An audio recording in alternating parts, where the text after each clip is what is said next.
Good morning and welcome. I'm Bill Brown with Brookings Mountain West. Thanks for coming out early this morning for our review of the election.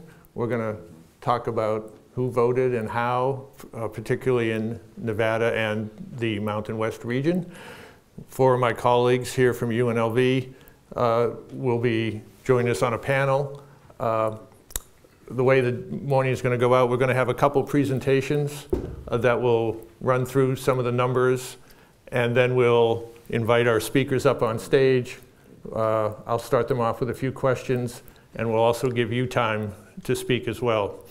The PowerPoints that you'll see are already up on our Brookings Mountain West website under this event, so don't hurt yourself taking notes. You'll be able to refer to all that data. Thanks to our friends at Greenspun College who are helping us sponsor this event. The video will also be up on the website in a few days.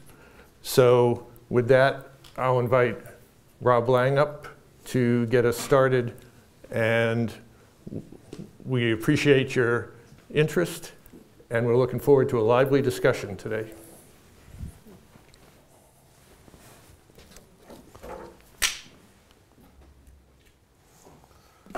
Thanks, Bill. I look out at the audience, which seems a little spare, and I was told by many people they sent their regrets. They said, for some reason, I'm not saying why, that they really didn't want to hear this, quite frankly.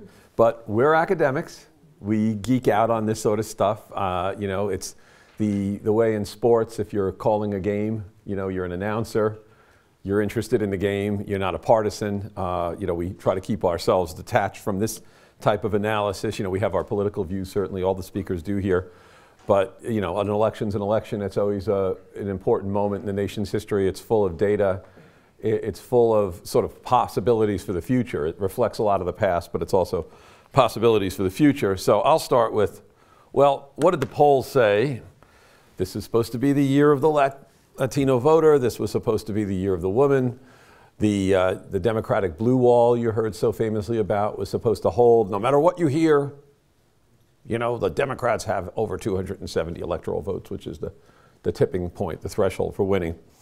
Well, what the voters said was a little different. Now they're calling it the revenge of the rural voter, the Rust Belt state rebellion, and the Brexit in the American heartland. So you can tell how this went. So what went wrong? Well, the state polls were off, and I mean in some cases way, way off. For example, famously, Hillary Clinton did not campaign in Wisconsin.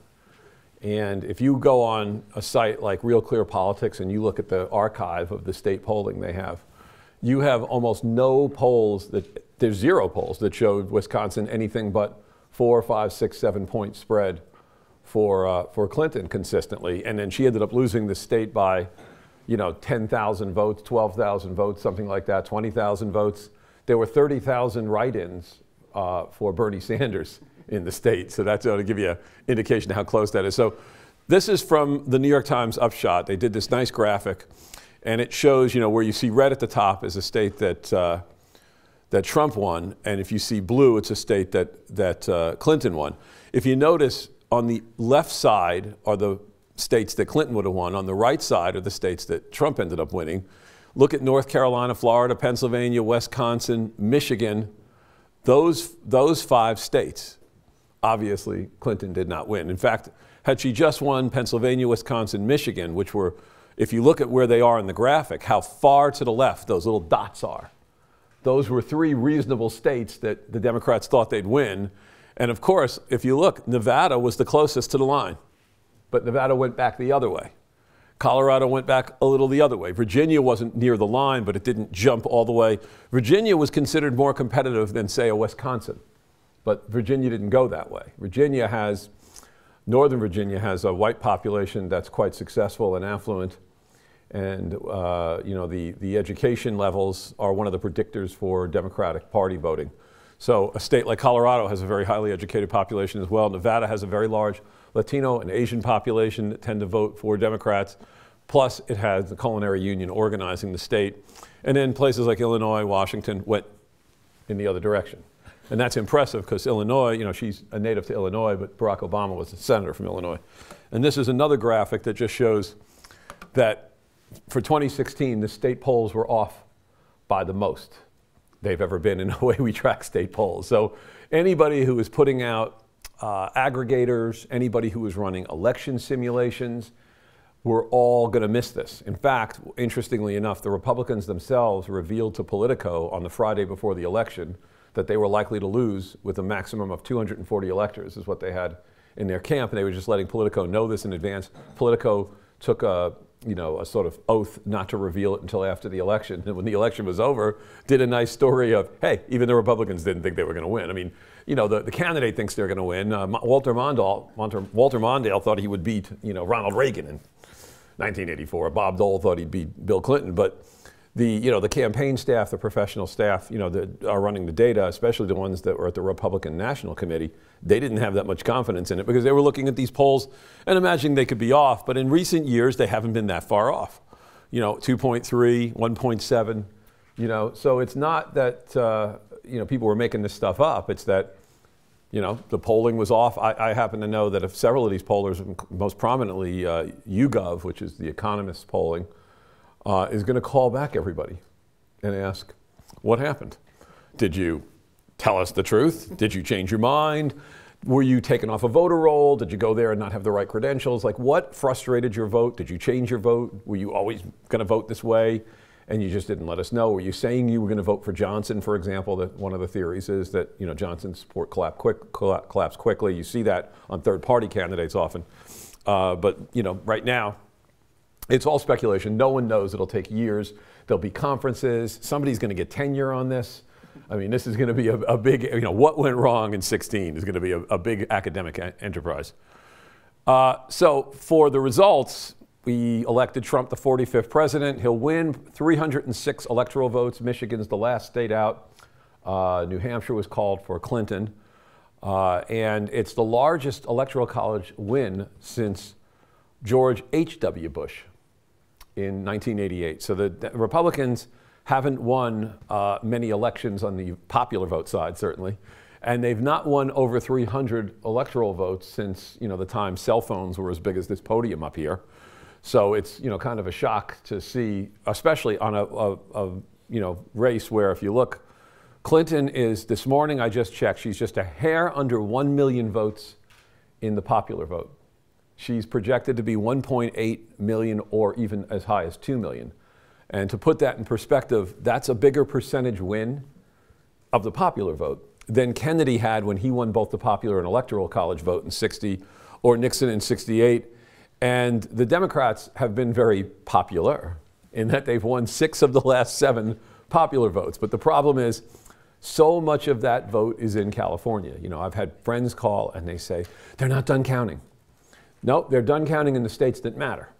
They're not done counting in places like Washington State and California. And the outcome of those states are already known. And all they're going to do is just add to the margin of Clinton's victory in those states. The interesting thing is she may wind up with as many votes as Barack Obama had in 12 and 8, you know, and not in that ballpark, basically. So it's not that there was that much of a lack of enthusiasm as much as it was that a specific part of the country saw a deterioration in Democratic support, and that proved to be pivotal in the electoral college vote. So let's talk about the 3 states. So Michigan, Wisconsin, Pennsylvania. You have 46 electoral votes in those states. You have over 28 million people. You're closing in on 30 million people, and they'll never get there because they're all declining. And Trump's margin in those 3 states is about 100,000 people. To put that in perspective, there's a stadium in Ann Arbor, Michigan, at the University of Michigan. It's more than 100,000 people could fit in it. So out of 28 million, and out of, you know, a good share of that in terms of voter eligible and in actual votes cast, 100,000 votes in those 3 states. That's like what's missing out of a day's counting in California right now, to put it in perspective. The non-metro counties, the ones that are small towns in Upper Peninsula of Michigan, you know, the big thumb of Michigan, in Wisconsin, rural Wisconsin, outside of Madison and Milwaukee, in the parts of Pennsylvania that are between Pittsburgh and Philadelphia, you saw a real surge. And we've had colleagues already write us, so we know the counties. And in looking at the counties, if you want to know the profile, they're mostly white. They're losing population. They have very high opioid use. They're quite distressed. And hope and change never sort of reached these counties. And they were not something that the Clinton campaign was focusing on, convinced that there was a sufficient amount of vote represented in metropolitan areas, including suburban women, that they would offset the loss that they anticipated in these rural areas. But they never generated that kind of vote. They came close to generating that kind of vote. Again, some of these states, you know, we're talking 12, 20,000, 50,000 votes in these states that have, you know, millions and millions of voters. So it was close, but it didn't quite get there. And a little bit of a fade in the biggest metros. So the surge in rural voters, a little bit of a fade in those metros. To put it in perspective, Gore won all these states. Kerry won all these states. Obama won these states twice. Michael Dukakis won Wisconsin. That's one of my signs that, you know, you've got a Democratic state when Michael Dukakis could win it. The Southern Mountain West, our region, how did things go? Well, it was solid for the Democrats. They were a little bit closer in Colorado and Nevada, the races, than in 12. In 16, they were a little bit closer. But also, Arizona closed a little bit. Arizona's trending towards a blue state. It's a red state still, and has been voting mostly with the Republicans. But that's why Clinton was spending so much time there. You know, critics will say she should have been in Wisconsin, but you can't know that until after the fact. Again, she was looking at polling that showed Wisconsin more secure than Virginia. She was looking at Wisconsin looking like it was New Jersey, practically, as a blue state. So in Nevada, what happened is we've actually bucked the trend. Nevada went blue. It changed the assembly out from Republican to Democratic. It changed the state Senate out from Republican to Democratic. We went from one Democratic person in the U.S. House to 3 of our 4 House seats being held by the Democrats. The Senate seat was held by the Democrats that Reid is vacating, and Clinton won the electoral votes. So, you know, the Democrats are pretty popular in the West. In fact, Clinton, if you look at the Pacific time zone, she won every state in the Pacific time zone. Alaska's not the Pacific time zone. It's west of the Pacific time zone. It's in its own little happy time zone. So here's the demographics that you know, sort of were the basis for determining where the electorate was. If you look at the Mountain West states, you've got most of the population in big metros. That's one of the things that advantages. You know, if you're going to have a rural surge, you need rural areas. And if you look at a state like Nevada, for example, a very small share of the population is in rural. There's a lot of space. There's a lot of west out there. But the difference is, you know, as big as Milwaukee is in Wisconsin, there is a tremendous amount of people that live in Oshkosh. And that is a town. That's not just a clothing line. You know, they live in these towns in the sort of, again, northern parts, western parts of Michigan that are small towns, smaller cities or micropolitan areas in some cases, but they're collectively a pretty decent share of the state. Interestingly, if you look at the shares here, so Arizona's like us, we're about as urban as Arizona, Colorado especially too. The biggest metros, in this case, I put the whole front range of the Colorado Rockies from Denver all the way up to the border together because it's in a combined statistical area. Same with Arizona. Pardon me, same with Utah. The whole Wasatch Front is represented here. When you look at these numbers, the percent in the metros, only in New Mexico is lower than sort of US average for that. And New Mexico's rural spaces are mostly Latino. So it's not, it's not rural and white. So the Midwest is rural and white. And Dave Damore and I, there's a paper out there, I think we had 10 copies of it, it might be sufficient for the size audience, speculated, and this is a paper published in September of this year, but we've been working on for a while, that one of the interesting dynamics that could happen is that if you tell the white population, especially working class whites that feel displaced by change in the country, that are not part of big metropolitan coalitions, that are not living in the Atlantas, but are living in the downstate areas of Georgia, but especially in the Midwest, we saw this. If you tell enough Northerners who historically voted party not on the basis of race like they do in the South. So in a state like Mississippi, it's got a very high minority share in Mississippi. You practically have a 50% African American population in Mississippi, but every single white votes for one party. It used to be the Democrats, and now it's the Republicans. So the difference is the North didn't have that effect. The North had rural whites that just voted as they saw, you know, the issues. If you tell enough of those whites that you're going to become a minority in 2035 or 2041 or something like that, perhaps whites begin voting in those states in a block. And if you have rural whites or working class whites voting in the block, that would be the largest minority group in the United States. It's a plurality of the US.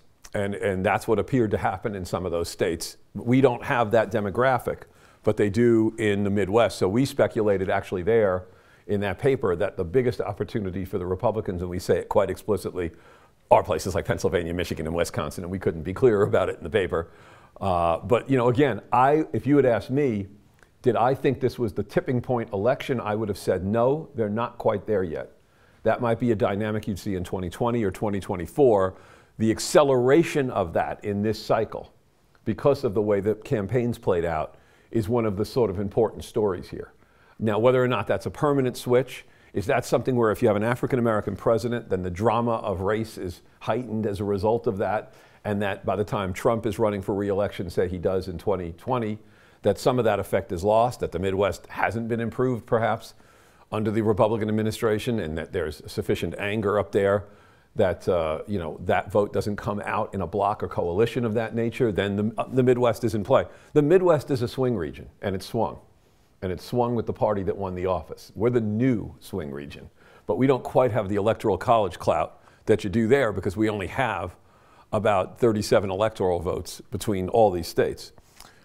So if you look at the percent white, again, in our case, we have a share that's you know, still majority in these states. New Mexico, you don't, but it's smaller than you'd see in the Midwest. We don't have a lot of grads in our state, but you do in Colorado. The interesting thing in Nevada is that we have only 14% of people who vote in this state that were born in this state. We have 23% that were born in California. So if California is going blue, it's only a matter of time until Nevada is going blue for that reason. And you also have a high share of foreign born. You have some of the Californians in a state like Arizona, but you have a lot of people from Illinois, you have a lot of people from, you know, Metro Chicago and places like that. And this is the Electoral College vote over time from '92. And what's interesting here is the Democrats have gained a majority share twice when Clinton was elected, and that was as recently as 2000. This was only 30 electors. Since 2000, this region has added enough electoral votes to equal the state of Oregon in just this region in the West. So that's the kind of growth we've experienced in states like Colorado, Nevada, and Arizona, and Utah altogether. So if you look at this, this is the key number here. So Clinton wins 17 in '92 of the 30. Clinton wins 17 again of the 30 in 1996. And then Gore only wins 5. Had he won Nevada that year, Gore would have been president. Had he won Colorado that year, Gore would have been president. He only wins New Mexico. Then Kerry in '08 wins nothing. The region is a complete wipeout, including Nevada, for the Democrats. And then in the last 3 cycles, it's been split 3 states to 2 states. That is, Arizona and Utah are Republican, Colorado, Nevada, and New Mexico are Democratic. Nothing changed. If the election had swung out to the west and the blue wall had held by a hair in Wisconsin and in Michigan and Pennsylvania, which they were predicted to do, and securely do, then Hillary Clinton would have won with 278 electoral votes. But that is not what happened. So even in the middle, in the early part of the evening when Florida looked like it was going the wrong way, you know, for Clinton, you know, and no pun intended here, but, you know, North Carolina went south, which it can do because it's in the South. And all that was sort of lost. You know, at that point, the first thing I turned to was I looked at the Midwest. And I saw she was behind in those key states. And that's when I knew that she was likely to lose the election for that reason. How about Congress? Well, only one thing shifted in the whole region. So the same number of Senate seats, we saw re-elections in places like Colorado, New Mexico, and Nevada of Democrats. So you've got 6 seats to 4 seats. There's 4 Republican seats, 10 seats in the region, 5 states, two senators per state. And we have, over 30, obviously, of people in Congress. And the interesting thing is that only Nevada switched. That is, it was a gain of +2 in our state. We went, again, from 3-1 Republican to Democrat to 3-1 Democrat to Republican. To put it in perspective, it's the most change of any state delegation in the U.S. this year. And there's only been 6 seats switched in the entire Congress, last I checked.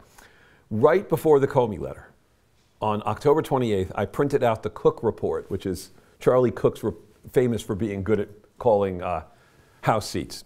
He had 30 seats plus in play, and he had the Democrats winning 16, 18, 20 seats.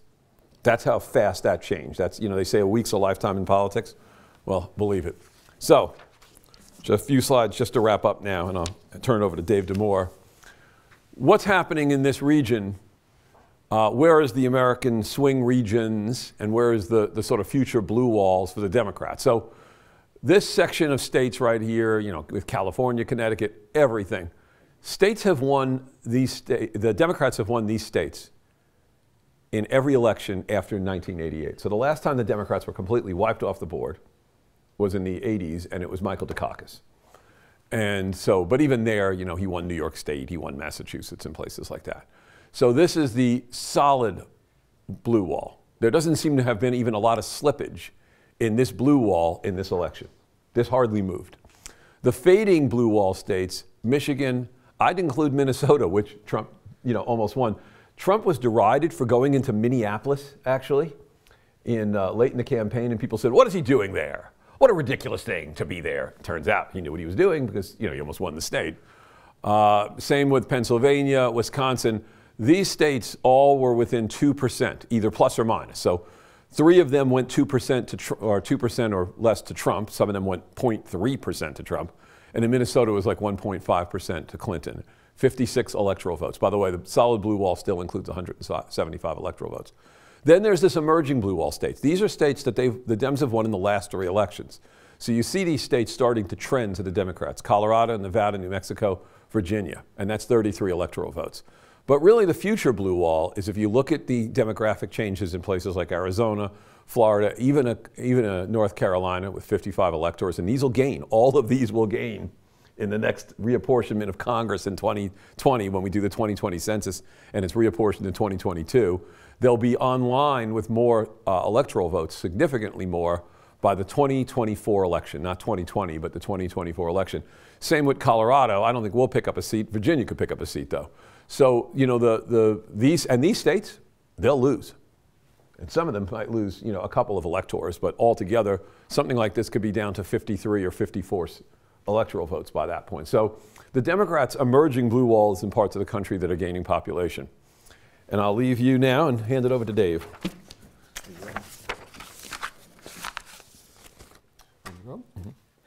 Thanks for coming out this morning. So what I want to talk a little bit about was some of the voter turnout patterns and then spend some time talking about the Latino vote, particularly in Nevada. I was involved in some polling with that, and we'll talk about the exit polls as well and why they're problematic here. So the first thing I was looking at in the election was sort of voter turnout across the region. And so this compares 2012 to 2016, and for each of the 5 states, I have 2 columns, and that's the share of the registered voters who came out. And then the other one is the age eligible. So that is people who could have voted but weren't registered, for instance, and did not here. And 2 things that jumped out to me was a huge decline in voter participation in both Arizona and Utah. Those are states, of course, with high LDS composition of their population. And there's a lot of speculation that Mormon voters would be less engaged this cycle, particularly compared to 2012 when they had Mitt Romney on there. And you certainly see that particularly in Utah, where voter turnout goes from 80% down to 60%, and the age-eligible population drops to just over 43% there. So tremendous decline in voter participation in Utah there. There was a lot of speculation in Utah that the Evan McMullen might pull that race out. He ended up not doing that, and Trump did quite well there. My theory here is that a lot of voters just simply stayed home in Utah, knowing it wouldn't matter. You see something similar in Arizona as well. There was also, as I'll talk about here in a minute, an increase in Latino voters in Arizona, and that's one of the reasons why we saw one of these shifts, some of this shift in Arizona there. If we take a look at the exit polls here from 2016 for the region, there's a couple of things I want to point out here. So these are, the exit polls are paid for by the major news organizations, and the idea is to go out there and get a quick read on how voters voted when they came out of the voting booth. But as we'll talk about here in a minute, there's some problems with how they do that. But what I thought was interesting here is if you look across the 5 states of the Southern Mountain West here, only Nevada is able to fill out all of the different race and ethnicity categories in there. As we like to say, we have diversity in our diversity here. Certainly Latinos are the largest share, but you see African Americans, an emerging Asian vote as well. None of the other Mountain West states are able to even sort of have enough of critical mass to even to survey those folks there.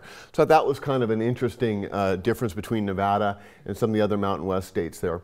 I also highlighted here the columns for the Latino vote here, and you'll see that obviously according to the exit polls, Hillary Clinton did very, very well with Latino votes, but there's some problems with these data, and if you sort of look at them historically, the exit polls would have us believe that Donald Trump did better than Mitt Romney with Latino voters, and not that too far off from where John McCain was in 2008 there. That's obviously a very, very tough thing to swallow. And as I'll talk about here in a minute, there are some problems with the exit polls. Now, I work with a firm called Latino Decisions, and we specialize in surveying Latino voters. And we did a big 5,000 person election eve survey with oversamples in all the key swing states, including Nevada. So we had a 400 person Latino voter survey in Nevada. And as you can see, our data suggested much, much lower support for Donald Trump in all the Mountain West states there. 12% in Arizona, 16% here in Colorado there. So we'll talk about why there's this difference, because it's been quite, it's been something that's been brewing since 2004. So in 2004, there was this claim by the exit polls that George Bush had won 44% of the Latino vote. And some analysis after the fact suggested no, that was wrong. In fact, it was closer to 39%, which of course is a high water mark for Republicans in recent presidential elections, and they've been consistently going, losing support with Latino voters here. So the question is, why do the exit polls have such different numbers? And they've been a lot of back and forth with my colleagues at Latino Decisions with the exit poll people here, going again back to 2004. The same problem keeps emerging, but it's becoming more and more of an issue because Latino voters are growing and becoming a bigger segment in some of these key swing states here. The first here is, how do they draw their voters? Well, the first thing they do is they're not looking to get a random sample of voters. So when the exit polls select, they select specific voting precincts that they think are indicative of how the state is going to go. So they look for precincts that historically have been like 50-50 precincts, with the idea being if you can survey those voters in those precincts and they're breaking one way or the other, you can have a pretty good idea about how the state's going to go there. So it's designed to sort of get a sense of how the state's going to vote, but what it's not designed to do is give you a nice estimate of how different subgroups of voters are going to vote, particularly groups that tend to be geographically concentrated, such as Asian Americans, Latinos, and of course African Americans as well there. So they do a very, very poor job of getting that information. Now, the best information will be produced by the census, and it'll be out this summer, and they'll do a big survey right now, the November supplement of the current population survey, and they'll have a huge survey of everybody, asking them, were you registered to vote? Did you vote? They do not ask vote choice in there, but allow us to get a much better sense of what the actual population of who voted in each of these states are. But that, of course, won't be out till July, and everybody will have forgotten about this. So there's that downside to it there. The other problem with the exit polls is like a state like Nevada, where you had like 67, almost 70% of the vote was done early. If the strength of the exit polls is they get you right as you're coming out of the voting booth, well, not many voters come out of the voting booth on election day anymore. So they've had to sort of figure out what's happening, and they've done much more partially done some of their surveying by phone here. The other problem we learned this cycle was the exit polls got their budget cut, so they had fewer resources to work with this on that type of stuff there. So my colleagues at Matt Barreto and Gary Segura have done a lot of work on this. And what you end up finding here is if you compare the exit polls to the Latino electorate more generally, there's a couple of things that stand out, and I'll highlight this in a minute here for you too. The first is that the exit polls do very, very few interviews in Spanish. And typically about 30% of Latino voters prefer to be surveyed in Spanish. So you're missing that part of the electorate if you're just doing English only. The other part is they tend to draw, because of the precincts they poll from, they tend to have a much more educated Latino population and also tend to have a wealthier population. There's about 5% greater than above the median according to census data, and about 11 to 12% more with a college degree. On that one there. And again, that has to do with the precincts they're drawing from here, right?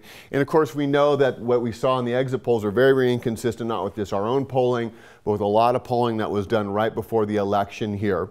And then we can now, of course, begin to start looking at precinct data here.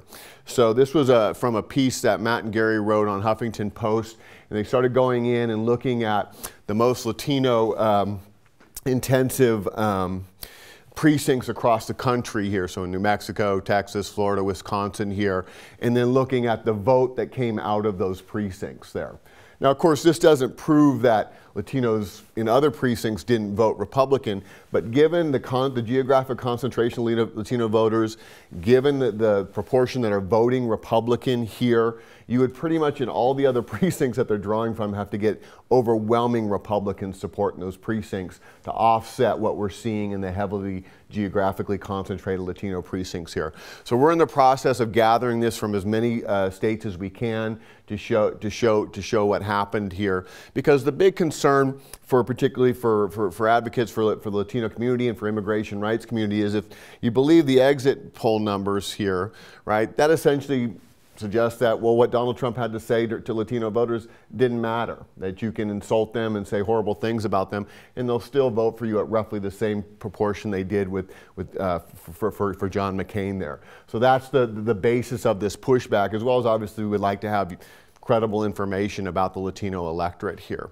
So if we take a look at what happened here, so across the Mountain West, you could probably make the argument that Latino voters, because they were so overwhelmingly supportive of Hillary Clinton there, were the difference makers in states like Colorado, in New Mexico, and of course clearly in Nevada, where you saw probably the most engagement of Latino voters of anywhere in the country here, maybe perhaps outside of Florida there.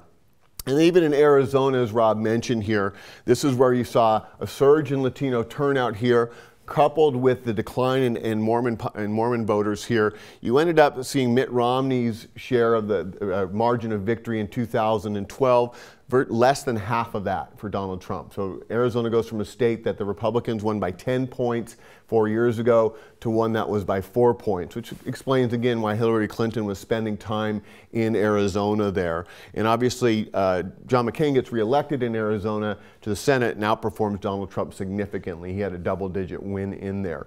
You also saw in Maricopa County, which is Phoenix, Joe Arpaio lost re-election. I think it was his attempt for his 7th bid there, and he had obviously been a target for the immigration activist community out there. And so they ended up defeating Joe Arpaio in Arizona here. Now, if we take a look in Nevada at the Latino electorate, and this comes from our survey, again, 400 Latino voters in Nevada, done the weekend before the election, so we're getting early voters and people with a high likelihood of voting on election day here. So over a quarter of all Latino voters in Nevada, this was the first time they had ever voted. So again, a huge new component of Latino electorate coming into the polls here. Among voters who are 39 and younger, 43%, this was their first time voting in a presidential election, or any election, I should say that.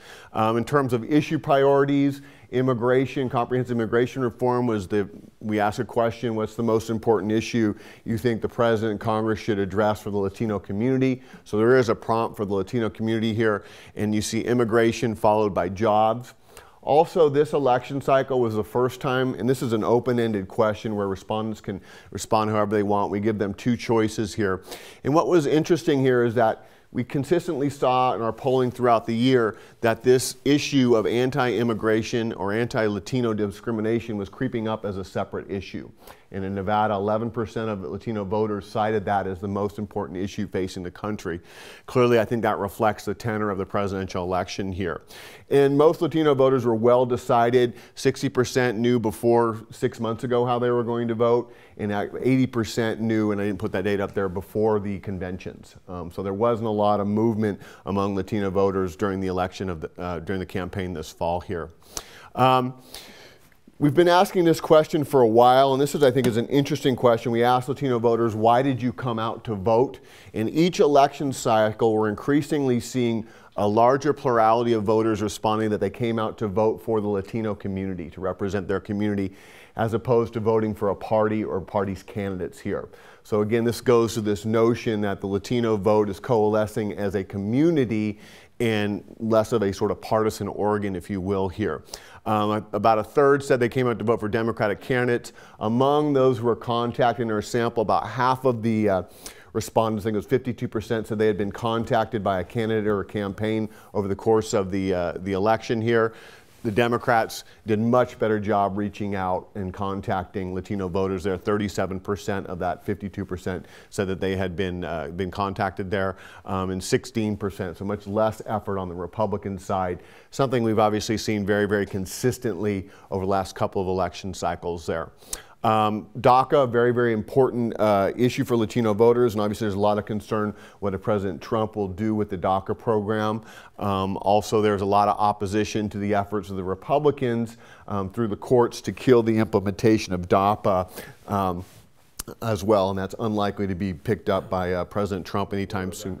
What? What are the acronyms? Oh, DACA is the program for children, early arrivals. If your parents are unauthorized and you were brought here as a child, you can get a work permit, allow you to go to school. DAPO tried to expand that to the parents as well, and that was the basis of the Supreme Court challenge from a case out of Texas. Nevada's Attorney General Adam Laxalt also joined that case there.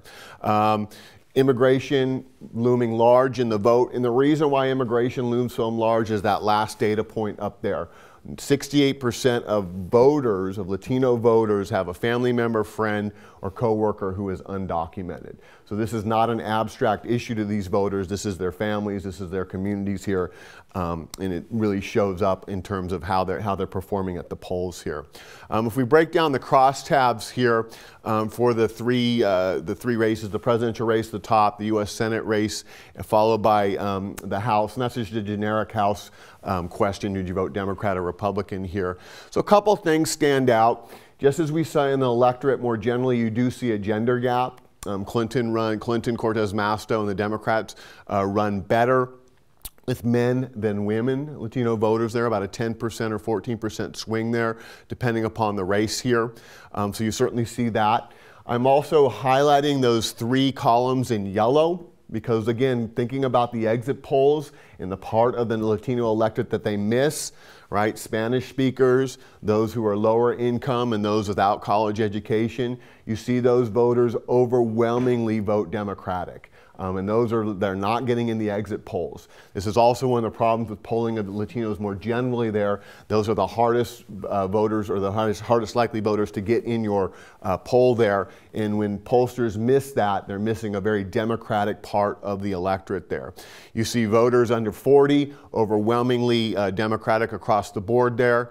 And then you'll see first-time voters, right? Again, overwhelmingly Democrat. So these are voters who are never voted before, came out, registered, and they overwhelmingly voted Democratic there. Democrats did a nice job of holding registered Democrats in Nevada. About 53% of Latino voters are registered Democrats. About 22% are registered Republicans, and the rest are nonpartisans there. And you see, obviously, Donald Trump, as we saw this 4 years ago with Mitt Romney, also bleeds a lot of Republican identifiers who ended up voting Democratic there. And then the Democrats take the overwhelming majority of the nonpartisans, which again is about 30% of the Latino electorate, so it's not insignificant. It's actually larger than the electorate as a whole is in Nevada there. And you see there was very little drop off for Cortez Masto. Some of her polling early in the cycle had showed her running behind Hillary Clinton. Joe Heck was running a little bit better than Donald Trump. And you see he ends up a little points above, but it's well within the margin of error there. But the good news for Cortez Masto is she narrowed that gap here. And that was very, very critical for her because, of course, Cortez Masto wins the Senate race, but she only carries one county in Nevada, and it's Clark County. She lost every other county in Nevada. Hillary Clinton won Washoe County narrowly. Cortez Masto, who went to UNR and obviously was Attorney General for eight years up in northern Nevada, she ended up losing narrowly in Washoe County there. But the only county she wins is Clark County, which gives you just a sense of the size of Clark County when it comes out to vote, that it can determine outcomes. So we saw that in the Senate race. And of course, Clark County was also the only county in Nevada to support the background checks. It failed in every other county out there. So very different story from 2014 when Clark County voters did not turn out. The rural voters had a big say in the outcomes here. This time around you saw incredible mobilization of Latino voters. Some of the most iconic images of the campaign were in Nevada, at Cardenas on Friday night of early voting, and of course the mariachi bands going through East Las Vegas bringing people to the polls. So with that, I will turn it over to a panel.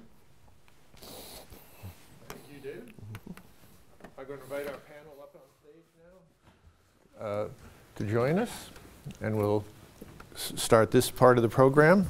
We're not big on long introductions here at Brookings Mountain West. If you have the agenda, you can read all about us, but let me just point out we have Rob Lang, Executive Director of Brookings Mountain West. You just heard from Dave Demore from our Political Science Department, Benoit Jacob here from the Greenspun College, and we have Michael Green from the History Department. So, Michael, can I ask you to get us started?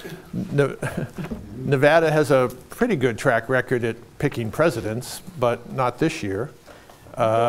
Is that an aberration? I think it's possible that it is an aberration now, because we can see, especially from what Dave Demore presented, the changing characteristics of the electorate, not only in the Mountain West, but especially in Nevada. Now, does that, if there's going to be a swing nationally, if we're going to see certain changes that will develop in the next few years, Nevada could well be the bellwether. And the trivia, Dave and I were talking beforehand, Hillary Clinton and Gerald Ford. They are the two people who ran for president since 1912 who got Nevada's electoral votes and lost. Nevada usually picks the winner. For what it's worth, Nevada began its streak after constantly voting for William Jennings Bryan, who, lest we forget, was a populist, who tends to be remembered now not even so much for his populism, but for being Frederick March in Inherit the Wind and defending the teaching of creationism in science classes. Well, maybe there's something to be connected there. I don't know. But there was an article by D. Taylor, who ran the culinary out here for quite some time and really did a great deal to build it into a political force here. And he said, look at Nevada, look at what Nevada did. Roberta Lang, who's chairwoman of the state party, said, well, Nevada's Nevada. It doesn't mean that that's going to have an effect elsewhere. I think in the post-mortems, it's worth looking at Nevada to see what can be applied around the country. Great. Thank you. Benoit, we just saw some interesting data on metros and Clark County and the power of metros when they vote, when they turn out. Any comment on that for this election and what might happen in the future? No comment. You know, I think to some degree the metros did what people expected the metros to do. They supported Hillary Clinton pretty largely. And so some of this narrative is, I find interesting. As Rob said, we're academics, and so we geek out on the data as presented. But sometimes data hides an interesting story. And what I find interesting in this kind of post-mortem of the election is to go back and look at some of the stories that have been told. And if you look at some of the stories that have been told, what you see is actually a story of rural America. So since about 2010, there have been a series of articles that have poked out in different venues, academic and pop culture venues that sort of point a cautionary picture to urban America. Now, the data would say, of course, for the Democrats to win, you hold cities and you're off and running, right? You've got enough electoral votes to do that. But a lot of these articles point to what they call this urban-rural divide, right? And this urban-rural divide started off as just being an economic thing, started off as then became a population thing, and then increasingly the more recent articles talked about it as a real cultural and political phenomenon, that what you have in rural America, which is not entirely in rural America, is this kind of populist movement, this movement that is upset with large government, that is feeling neglected. And the part of that connects then to urban America is that it's not entirely a rural story, right? So some of the, to the degree that there could have been better turnout in the metro areas, I think is a story about the fact that this populist movement also exists in urban America. At the risk of being too trite in this analytical environment, I imagine some folks watch Saturday Night Live at some point. Yeah, there was, but there was a wonderful, charming skit called Black Jeopardy, right? And it had a series of African American contestants and one rural white country bumpkin played by Tom Hanks. And Tom Hanks did surprisingly well because his answers to the questions resonated with what African Americans feel. Big government has failed them. We should be suspicious of big government, and there's lots to be, they have not progressed in the same way that rural America has not progressed in the way that they had hoped for under the latest political regimes. And so the long and short of this is that I think there's a story about urban America that is tied very closely to this revenge of the rural. And I think moving forward, what I think we need to be cognizant of is not the urban-rural divide, but the spaces that kind of join those two and how that can push the strength of urban America forward in future elections. In terms of this region, and particularly Nevada, this state was on the national stage a fair amount through the election, from our party caucuses, which played an important role throughout the campaign. Of course, we had a debate here on campus, the third and final debate. A state that, for the most part, was seen as in play throughout the election. Are we still a swing state? Rob, you had it as part of the bluish wall, right? Are we blue yet? We're not blue yet. It's still a swing state.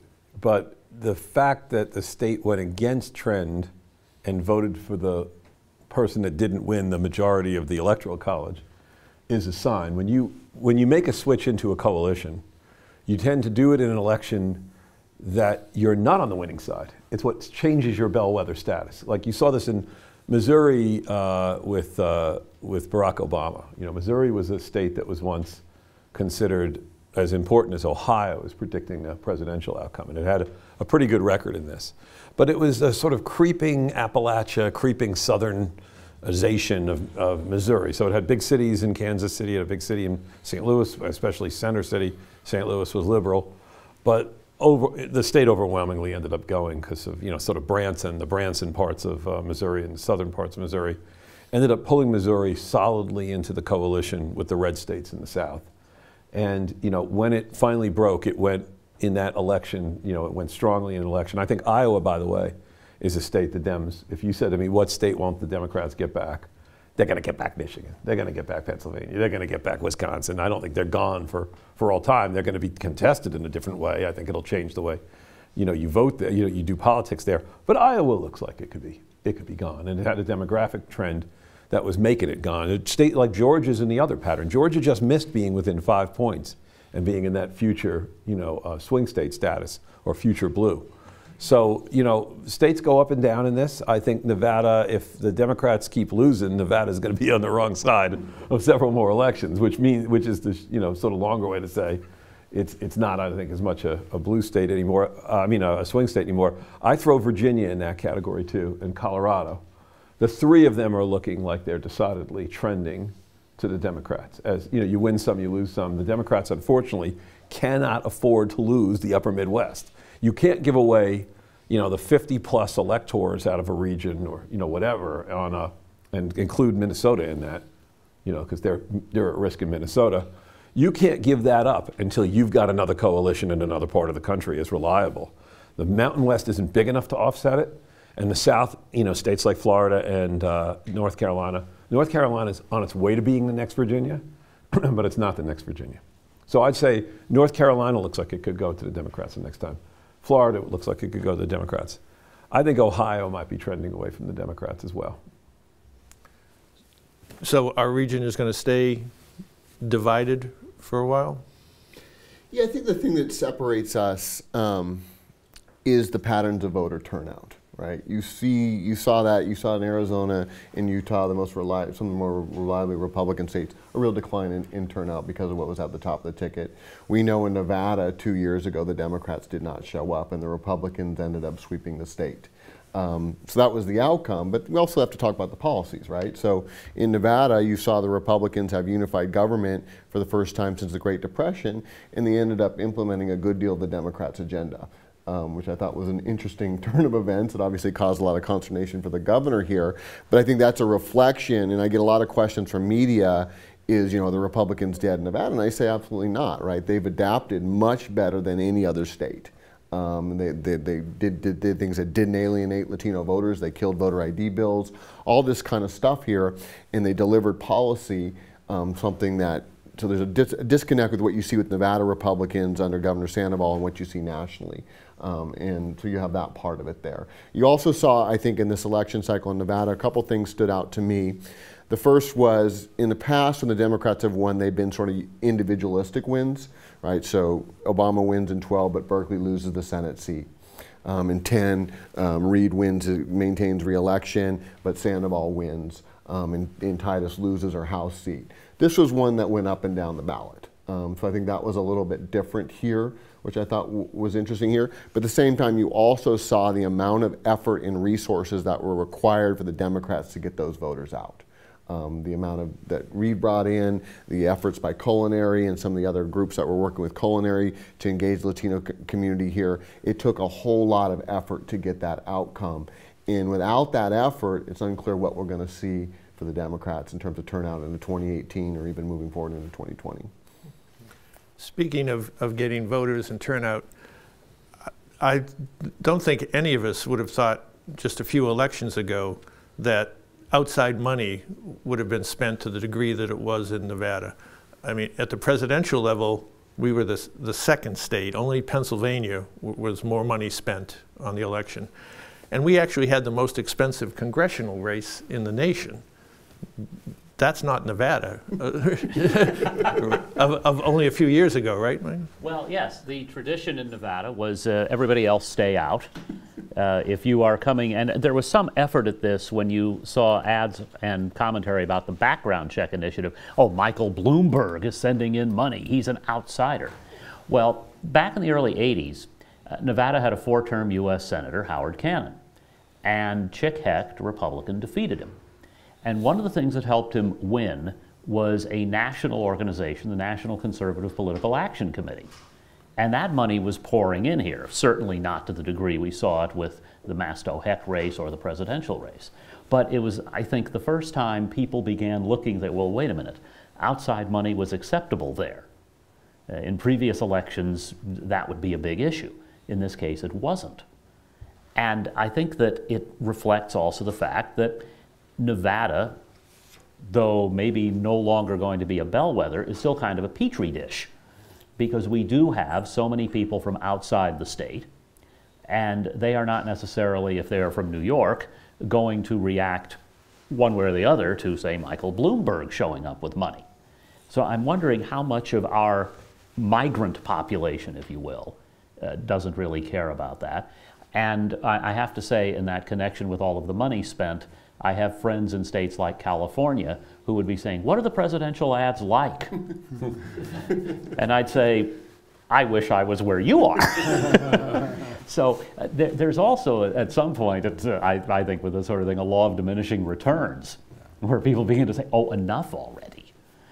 And you can look at the outcomes with the presidential and Senate races as the two statewide races and wonder how much did the outside money really affect it in terms of advertising?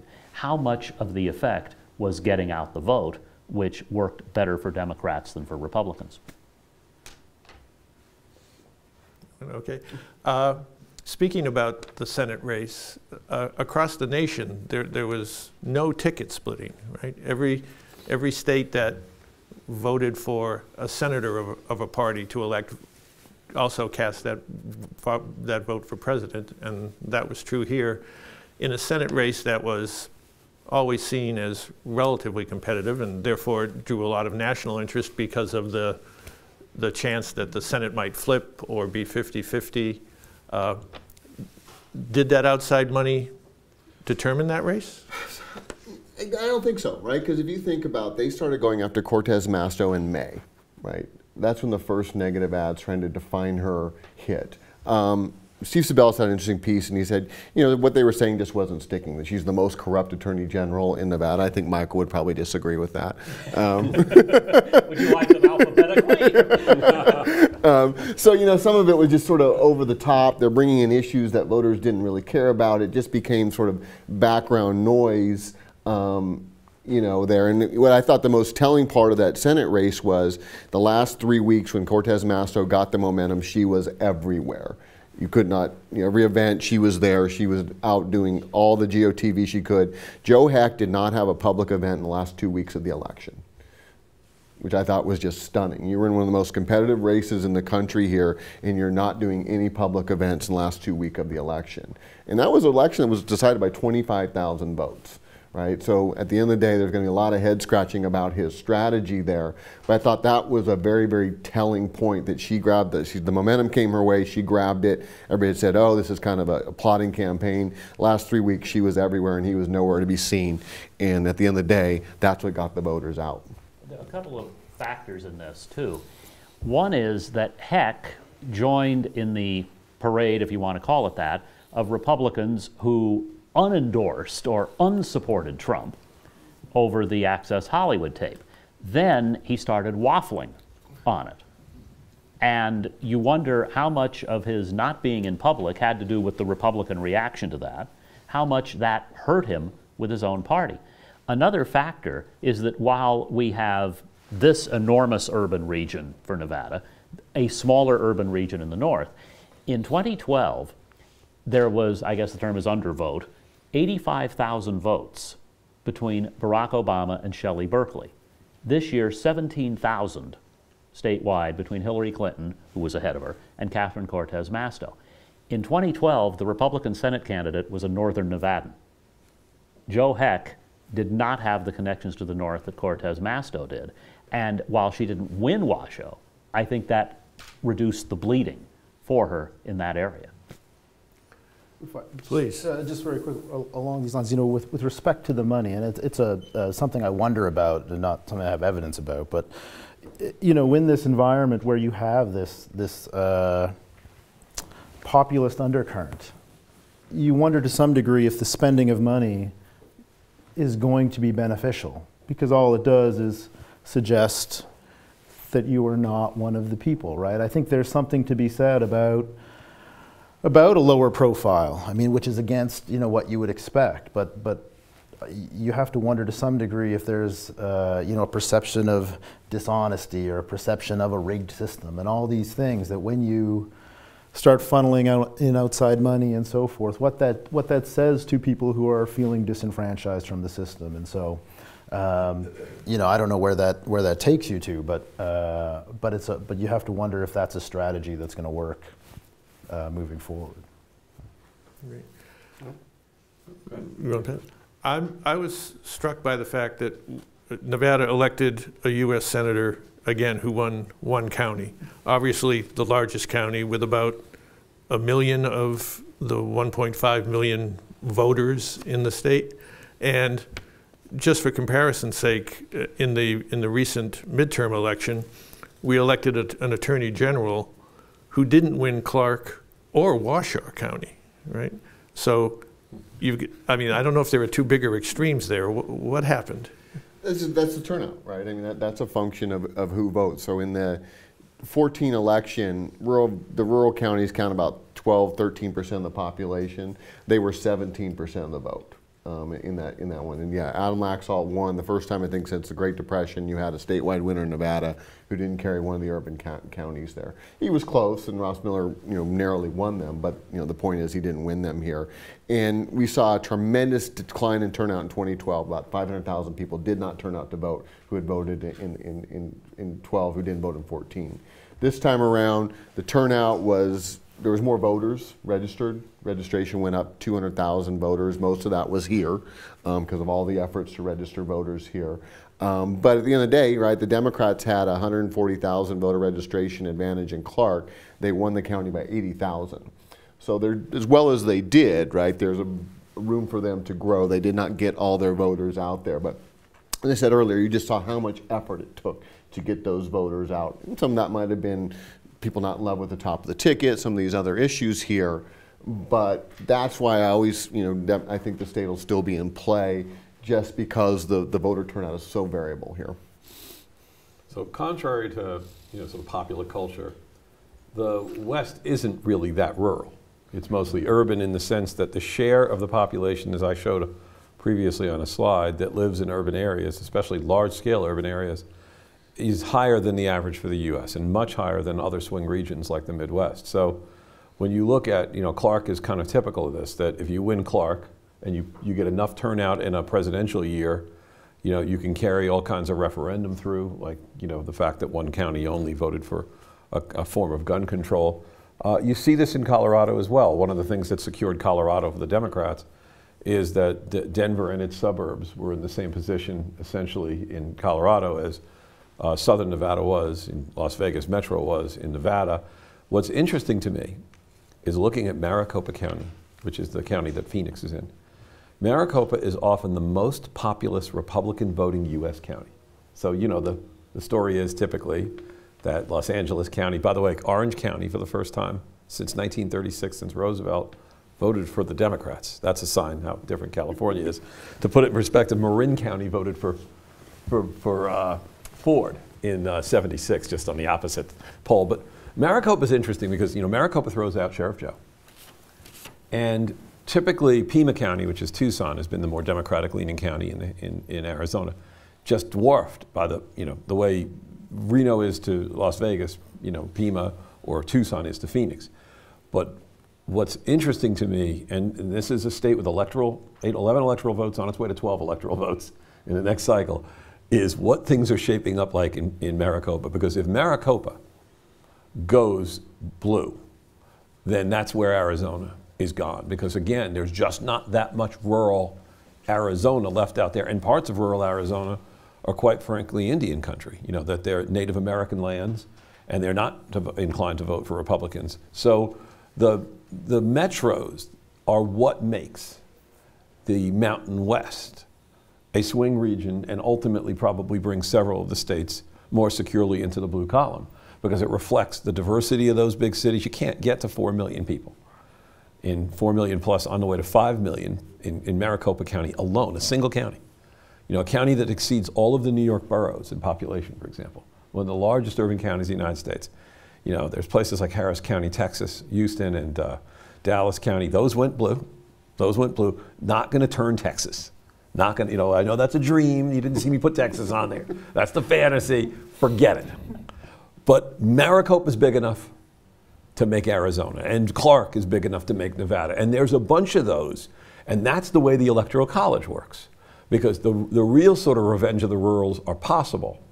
Because if you have enough of a share of a state, that even though the rurals as a whole represent as little as 14, 15% of total US population, put that population in a pivotal state, and voila, you own the Electoral College. And that's what you saw this time. Don't count on the West to have that work for you. That's the fear the Democrats should really have in the Midwest. It's not just that there's white voters out there angry. It's not just that there's working class voters that are white that feel displaced. It's that the share of them in states that they need, like Pennsylvania and Wisconsin, and they're going to need them in 20. The coalition, the new coalition is not in place yet, that you're going to have to work through that. The Democrats are going to have to find a way to reach into those states and look those voters in the eye and say, we're the ones that would, if you're going to get a factory, if you're going to get consideration in trade or anything else, we're going to be the party to do that for you. These folks aren't going to do that for you. Great. Let me take this opportunity to let us turn towards the audience here and invite some questions and thoughts. If we have any, we'd be happy to hear them. And I don't want to take up all the time with my questions. Crickets. Okay. Sir? Yeah, I have a question. At work, when we talk about the election, I don't know if you guys could answer this because this is outside of Nevada, but one of the things I believe is that automation, assuming that economic angst was the real reason why rural voters voted for Trump, automation and globalization is having a bigger role than many people, than any of the Democrats or the Republicans are willing to admit.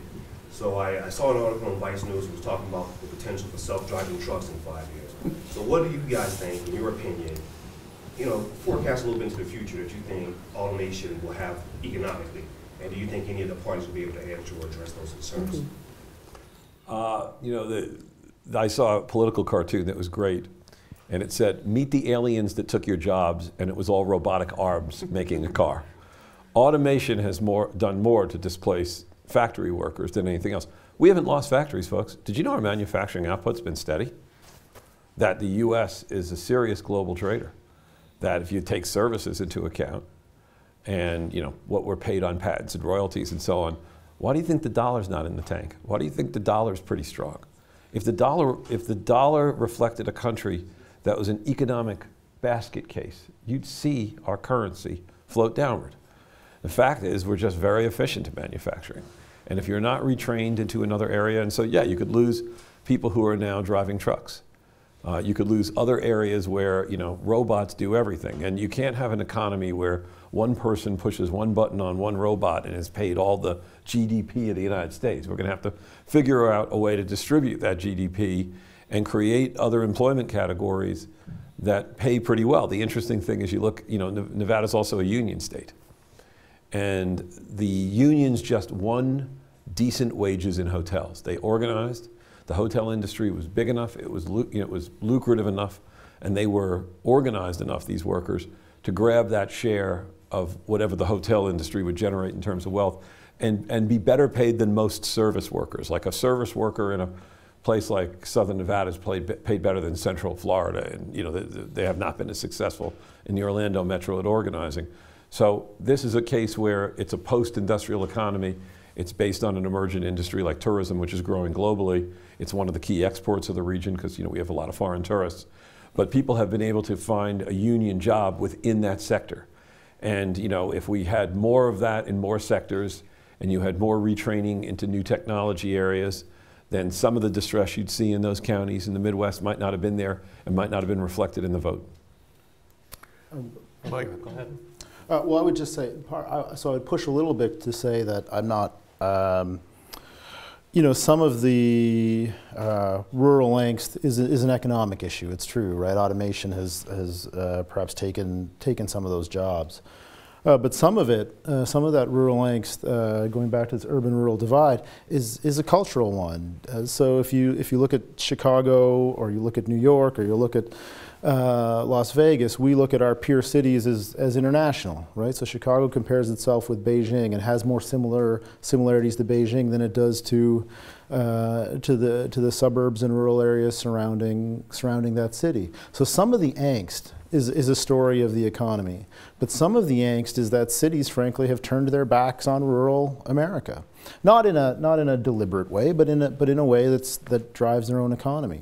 And so, some of that angst is overcoming some of that angst isn't going to be just about what do we do with automation, but some of that is going to be about connecting urban citizens with rural citizens in a more meaningful way, because I think the issues are so much more similar than than we see. And so if we can find ways to connect urban and rural more positively, then I think some of those issues don't disappear, but at least they see common ground, right? It's not about rural against urban. It's about how do we create policies that are going to create affordable housing or infrastructure sustainability across those two different geographies. A little plea for history, and this will not be the entire survey lecture. But if we think back to industrialization in American history, and we think of that as not entirely a late 19th century phenomenon, but that's the one we tend to think of, there's a lot of immigration, especially Southern and Eastern Europe coming into the Eastern United States, a lot of Chinese immigration into the Western United States. There's blowback against immigrants.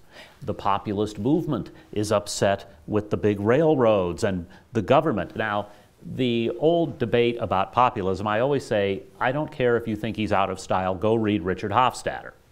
But Hofstadter virtually dismissed the populists as anti-Semitic hicks. More recent scholars have said, no, they were radicals with a critique of capitalism. I think it's possible to be an anti-Semitic hick with a radical critique of capitalism. You know, you can have it both ways. But there was a lot of churn about that, and that is the era in which Frederick Jackson Turner looked at the 1890 census that said the frontier is closed. Well, of course it isn't closed. There are still people out there in what we would call the wilderness. So if you think back to what was going on in the late 19th and early 20th centuries, it's going to be interesting to see what the reactions are now, where progressives came in the early 20th century and were more interested in managerial changes, in changes designed to ameliorate the trouble, at least in the cities, but at the same time, there was only so far they'd go. And one of the reasons I don't really like the term progressive for today is that the progressives were blatantly racist in so many ways. So this kind of argument that we're seeing now isn't entirely new. Either the words are the same and the melody changes, or the words change and the melody stays the same, one way or the other. Yeah, just one more point on that. It's so old in this country that, you know, it goes back clearly to the 19th century and to the know-nothings. But in the early 20th century, the first decade in which the cities passed rural areas in population was 1920. And in the House of Representatives, the Republican majority stalled out the tabulation of the census for reapportionment so that it did not reflect the growth in cities.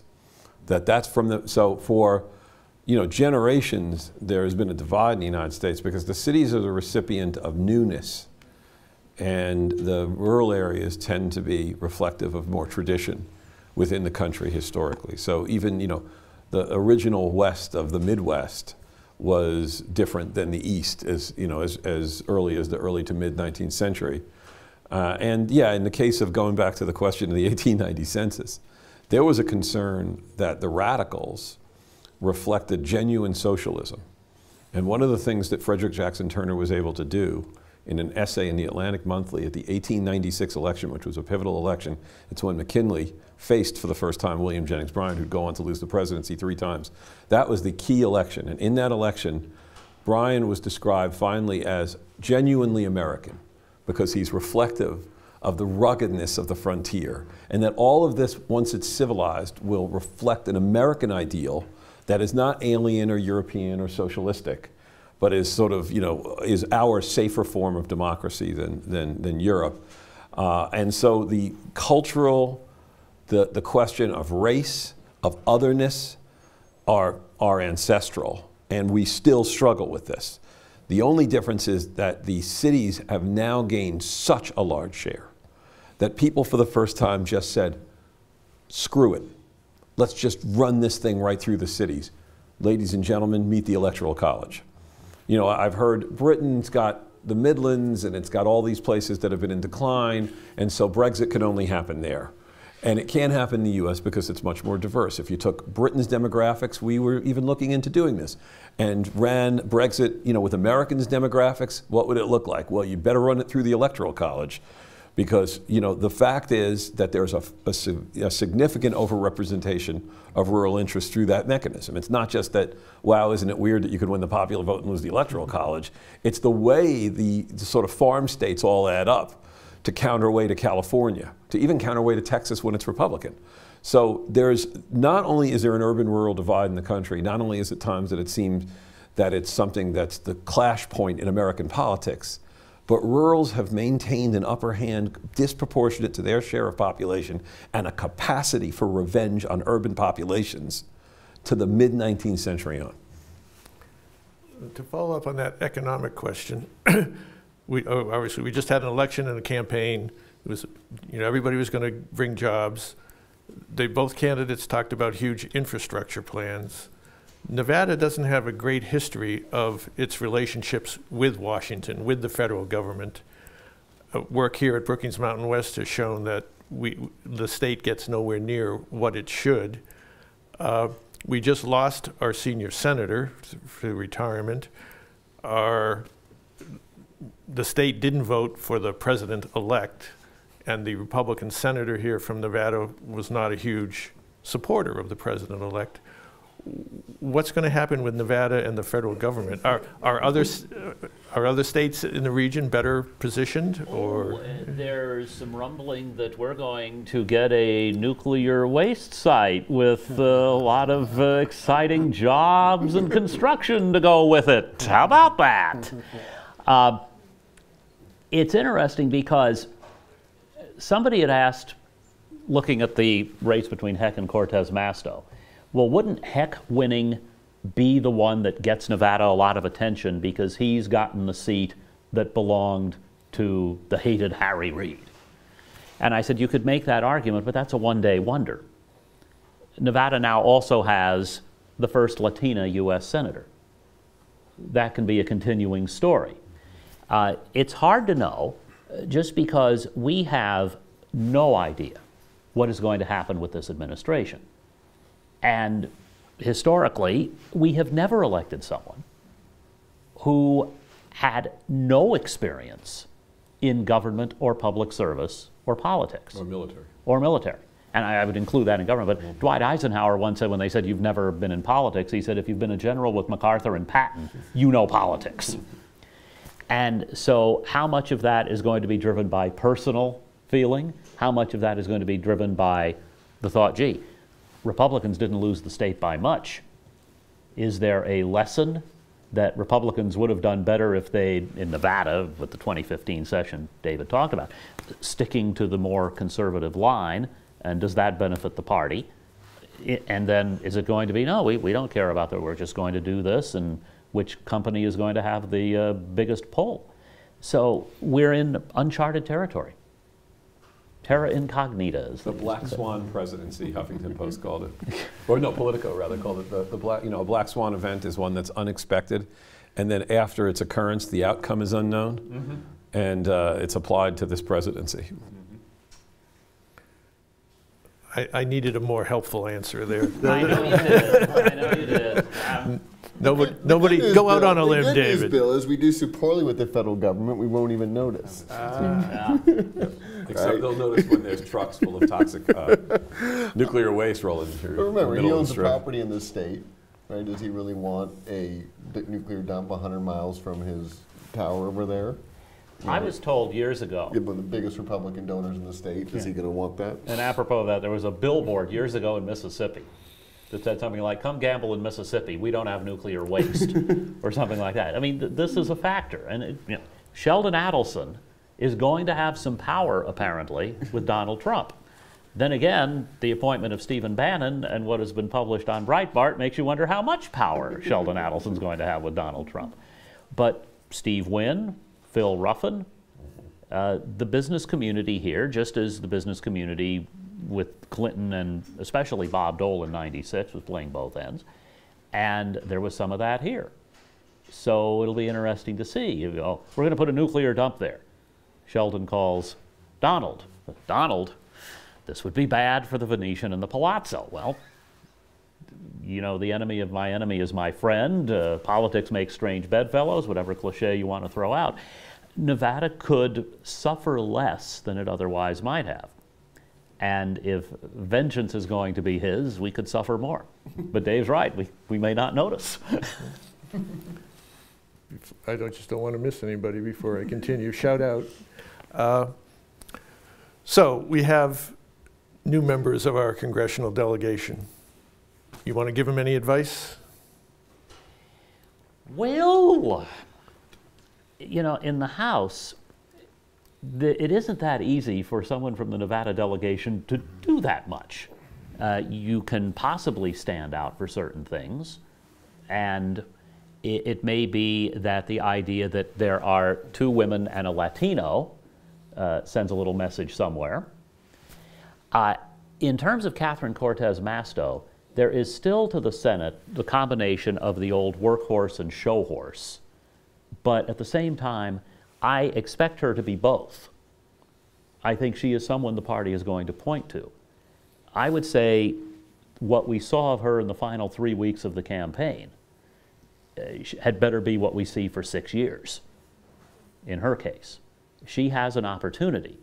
And if you think of newly elected Senator Harris in California, Tammy Duckworth in Illinois, Maggie Hassan, I think I'm saying it right, in New Hampshire, there is this sort of legion of Democratic women, join Elizabeth Warren and others, where there might be some things they can do that will play a role on a national level.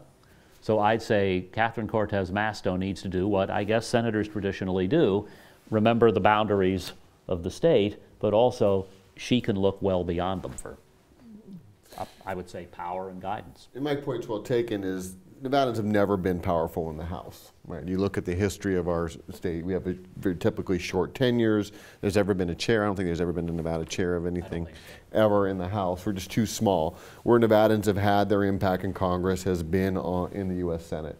And what I think one of the interesting points here is if you go back, except for a brief period when McCarran died, Catherine Cortez Masto will be the 5th person out of that seat since the Great Depression. So you have a long tenure in that seat here. And that's the most influential Nevadans we've ever had in the century have held that seat. So if she can be there for multiple sessions, multiple cycles, that bodes well for Nevada moving forward. In the short term, it's going to be tough, right? You're losing the most powerful figure who's ever been in Nevada politics in the U.S. Senate here. But that's something to think about, is that's where it's going to be. Now, obviously, we have another Senate election in 2018, which will be very interesting. We don't want to get too far ahead of ourselves, but say Dean Heller comes home, runs for governor, then all of a sudden you have another open seat here and another turnover there for Nevada. And for what it's worth, the last time Nevada had 2 first-term senators, allowing for the fact that Heller was appointed to finish a previous term, was when young Harry Reid went to the Senate in 1986. It's not a coincidence that the so-called Screw Nevada bill passed right after that with 2 first-term senators. So there are it does depend, because the time before, one of the senators, Alan Bible, the time before that there was a case where Nevada had 2 first-term senators, Alan Bible let no sunshine between himself and Lyndon Johnson. Got as close as he could and benefited accordingly as a first-term senator. Cortez Masto, and to a degree Heller, are in a sense going to have to stand back to back to fend off certain things. Our 2 senators were elected by different constituencies, right? I mean, again, Cortez Masto won 1 county. I mean, she needs to be aware of that, right? Or I mean, I'm sure she is. Aware of it, but doing anything about it may be another matter. You know, a few years ago there was a problem with an airport in Ely. Ely has an airport, and it's mostly for private planes, I guess, and Reid saved it. Reid has not gotten a vote out of White Pine County in his life. He still went ahead and did it. And so I think that they're aware you can harvest a few votes out of there in rural Nevada. Washoe County, I think Cortez Masto is conscious, okay, we have here where I came close. What way is that moving?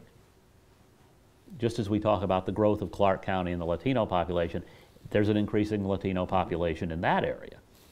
And Heller, I think, has been conscious of that, where he's sort of tried to go down the middle on immigration, at least in terms of where you see a lot of Republicans on the issue. And in Washoe's case, the Bay Area's shift of industrial facilities to northern Nevada would signal a kind of invasion of Californians and of moderate Californians or progressive Californians that would help bring Washoe County, closer to sort of California politics. And California is a state to look out for right now because California has a lot of the control over technology industry. So even if you hear there's an Intel plant opening somewhere in Phoenix or Portland, Oregon, Californians decided to do that. And the Californians' view of the United States right now, the Bear Republic view of the United States, is such where I've heard that from friends who work in Silicon Valley that some of these firms are looking at some of the states and thinking, Nevada's one of us. That northern Nevada and the Bay Area are linked. So, it could be that Washoe has, a convergence or at least sort of trails Clark but goes in Clark's direction. If you put the two of them together, that's another sign that the state is pretty securely Democratic. If Washoe begins to really shift in a dramatic fashion because of the growth in minority composition or linkages, financial, commercial exchange, and then Californians moving there to work at Tesla and so on. So a lot of the workforce is going to move there. A lot of workforce is going to come from Sacramento and the Bay Area.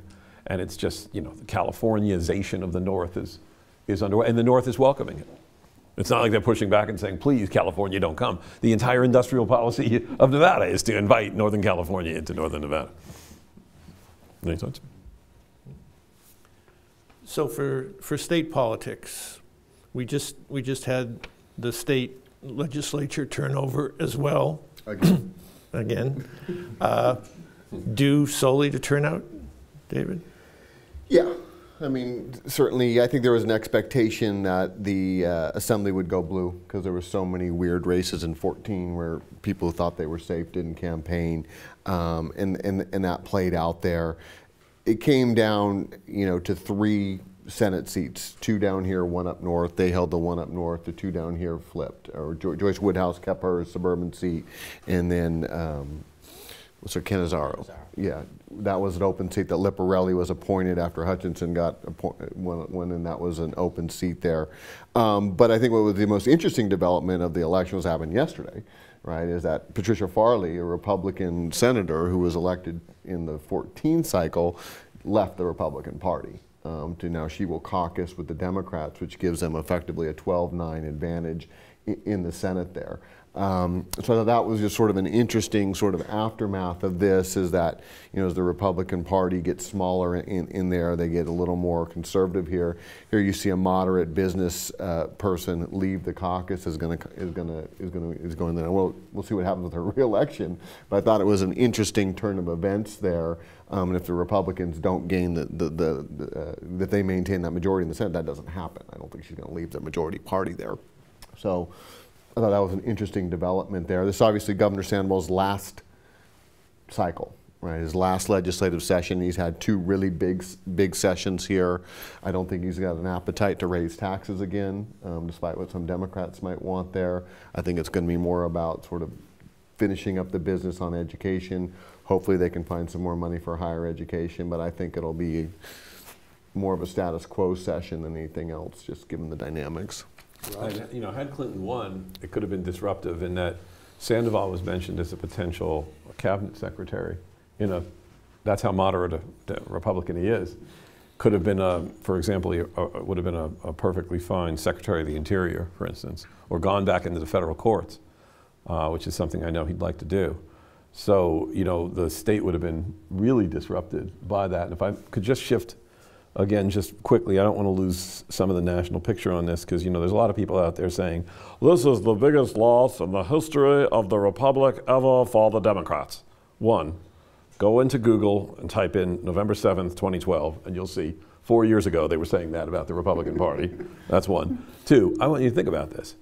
When Obama left office, so you're leaving after 8 years in office. When the Democrats, when the Republicans left office in 08-09, when Bush reached the end of his second term, when he termed out, the Democrats had a cloture-proof Senate and a bigger margin in the House than the Republicans do now. So the Democrats actually have 48 seats in a body that could slow walk anything. So it's not that the Democrats are completely without power, nor has Obama left them typically any worse off than you're left at the end of 8 years. So the end of Clinton's 8 years, you had a Republican president, you know, you had the House, the Senate hanging by a thread. It ended up, it switched back to the Democrats. Cheney broke the original vote. You had the House of Representatives in the hands of the Republicans. You know, 6 years out, everything switches. The cycles of politics are, the Republicans are as good as it gets right now and will be eaten into in all sorts of majorities going forward, starting in 18, which would have been a disastrous midterm election for the Democrats had Hillary Clinton been in office, because there's an asymmetric risk in the Senate and they have many more seats up. Amy Klobuchar, there's lucky that a lot of these are popular senators, even if they're in states that may be trending for the Republicans. So, you know, the idea that the Republic is gone, that this was the biggest disaster. The bigger disaster for the Democrats has been they've paid so little attention to down ballot for so long that they've been marginalized in so many state houses that I'm sure their strategy is to recapture as much of that in 18, to get governors in place for the 2020 reapportionment so they can gerrymander the districts in the House. You know, and the Mountain West is part of this process. You know, every region of the country has an individual flavor that puts it slightly apart from it, but that, you know, we're still subject to national politics, and that even if the outcome of the presidential race had been different, you could be looking at you know, Governor Hutchinson right now as the governor vacated the office as one of the possibilities. Who knows? You know, now all that, every Nevadan is going to be staying put and hoping that the Arizonans take mercy on us for having voted for the Republicans. And by the way, go Arizona on I-11. I know President-elect Trump mentioned it. You got to hold his feet to the fire. Let's conclude with talking a little bit about this Electoral College popular vote issue. Is it a long-term issue? I mean, do we do something about it? No. I mean, it's a long-term issue, but it's just too hard to change the Constitution. You need 3/4 of the states, and those small states are never going to change that, right? You're never going to see that outcome. If it didn't happen after 2000, it's not going to happen. If it didn't happen this time, it's not going to happen. So we're stuck with it, and it's, you know, basic political science is, you know, outcomes in politics are determined by preferences, yes, but they're also determined by institutions, and who can manipulate those institutions better. Going in this election, the Democrats had more paths to get to 270 than they've ever had before. They failed to do that, right? Donald Trump had one path to 270, and he nailed it, right? That's, you're not going to get rid of that electoral. It's called winning an election. Right? Exactly, it's called winning an election. You know, and you know, they were narrow, right? As Rob put up the data, you look at those 3 Midwestern states. There's 100,000 votes difference in all 3 states combined. So you're not talking about a huge blowout win like Reagan in '88 at the end of the day. But that was his only path. That was the only path, and the Democrats did not block it. And this is the outcome you get. There's a great piece in 538 by, you know, one of their lead analysts that is, are the Democrats screwed in the Electoral College? You know, everyone wants to know it because in the last 2 cycles, in the last 16 years, the Democrats have won the popular vote and lost the Electoral College. In fact, this may be the biggest gap between the popular vote and the Electoral College in terms of the share that the president lost the popular vote and won an Electoral College victory. And the conclusion was every set of election cycles is different. But I'll disagree with Dave on one point, in that there is a movement, and even this week in Maryland, the governor signed a piece of legislation that says the Electoral College stands. No one's going to change it. Vermont, fair or not, and why are there 2 Dakotas, and why do they have 3 electors each, you know, are going to get this overrepresentation. But there's one thing that the so-called, so we've heard about the swing states. There's now a spectator state movement. There are states like California that say, despite the fact that we have the largest share of electors, nobody comes and visits except when they want money. They come to California and fundraise, and then they get out and go into the states that matter, like Iowa, which is why we have corn in everything we you know, make, and it's in my car right now. I probably had it for lunch, you know, because there's a disproportionate share of power in those swing states. There is one remedy. The Electoral College allows you to do this. It lets you assign the electoral votes by congressional district or winner-take-all at the state level. It also lets you assign them to other states if you choose, or assign them to another vote, which is, there is legislation that's passed several states. They add up to over 100 electoral votes right now, and it's all states.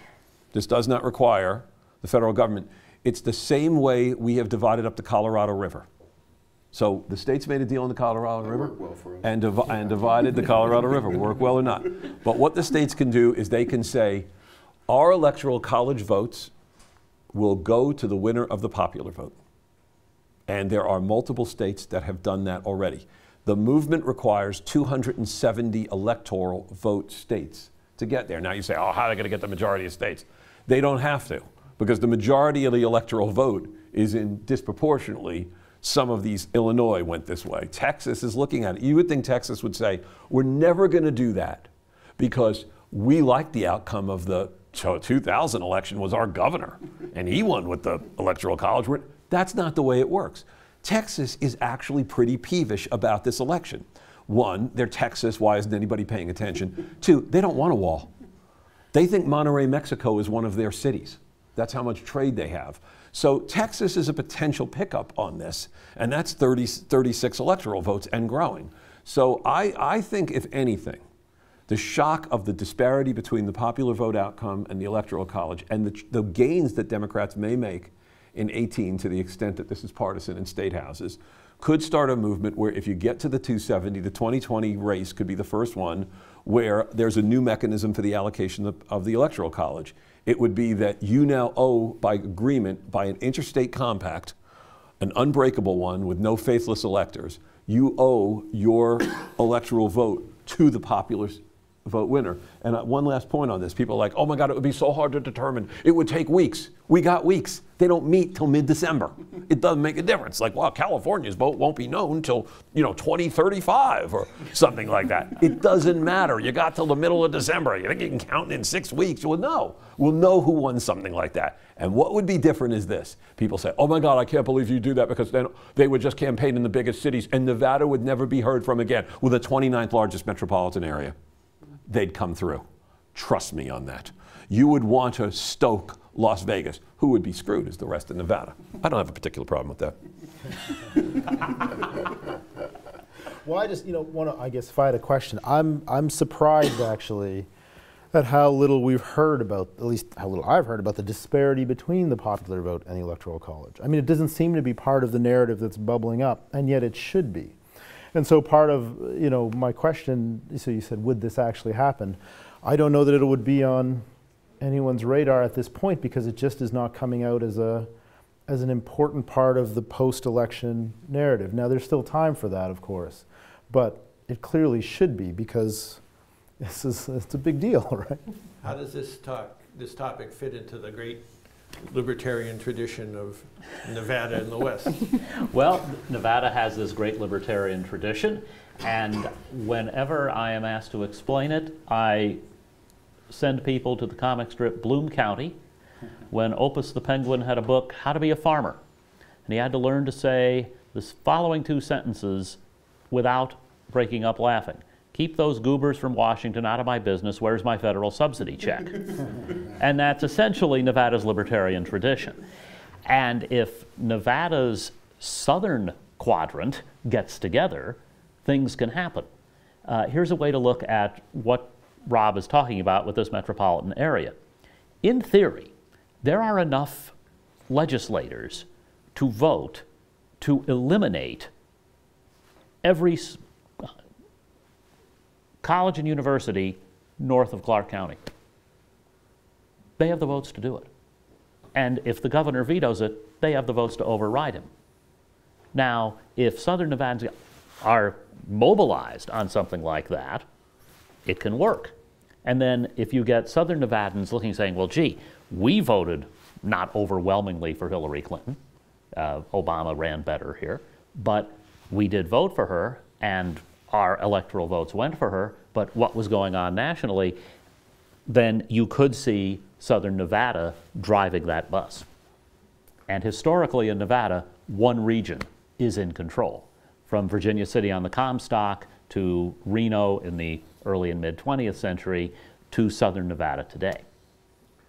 To take your point about that, Rob, would the residents of Denver feel the same way, and Maricopa County, and maybe even Salt Lake? Yeah, I mean, they may, because those big cities wouldn't be left out of the discussion. If you got, maybe we'll get an NFL franchise. If you're big enough to have an NFL team, you're big enough to be in the big boy elections that would occur when they ground out the vote in California and Texas. Green Bay, Yeah, well, Green Bay would be Milwaukee, and they might be in there as well. But the point is that, it hasn't been part of the discourse yet because part of the tabulation isn't finished. So I remember when Gore won the popular vote, there was very little discussion of that immediately post-election because his first concern was winning the electoral vote still. And then, part of Bush's first half of the first term before 9/11, certainly in his first year, there was a sense during the summer of '01, I remember, of a guy who was a pretty minority winning president. If Trump gets less popular and does things that are less popular, the electoral college disparity with the popular vote will come up more often. And what happened is it was a discussion, and then 9/11 happened, and you never heard from it again. Bush immediately became the legitimate president because you needed a president. You couldn't screw around. We were under attack. So ironically, if Trump mismanages foreign affairs so thoroughly that it comes back to bite us and requires some sort of an emergency within the country, you won't hear about the popular vote, electoral college disparity. But if he just runs a sort of subpar economy, if he says a lot of additional things, if a lot of additional details comes out about his life, and there's plenty more to come out, it's a treasure trove, then it's something where the people actually voted for Clinton. She might also have this one thing that is true. She may be a person who does even better than Jimmy Carter against Ford in the popular vote. It's unknown, and actually some of the numbers are coming in stronger than some of the analysts had predicted at this point. So if she's got a couple of million more than this guy, then some of the national polling wasn't that far off because it was a lot of 2s and 3s in that national polling. And then the problem for the Democrats will be this. You're in great shape. You've won 6 of the last 7 popular votes. Too many Californians. California overvotes for Democrats. In fact, I will never look at a national poll again without taking a couple of points off for the Democrats, because I'll assume that that's some disproportionate share of California response and that it's overwhelming. And then ironically, she ended up closing the gap in some of the states she was nowhere near winning. And that did her no good as well. So the Democrats might have an imperative to do this, and and people say, well, they don't have the tools to do it. You got President Trump. Don't matter. State houses. That's why it's called the United States of America. And here's the irony. The electoral votes are predicated on the idea of the organic nature of the republic being derived by the coalition of states, and thus giving legitimacy to the idea that 51 elections, including the district, ought to be the basis of the presidential selection process. Meanwhile, that very same 51 states, if they feel that process has gone awry, have the tools within those state legislatures to assign that vote to the winner of the popular vote. And yet still, Vermont still has 3 of those votes for 500,000 people. It's not like they've been burned. There's still a rural overrepresentation in it. It's just that it now reflects the will of the popular vote writ large.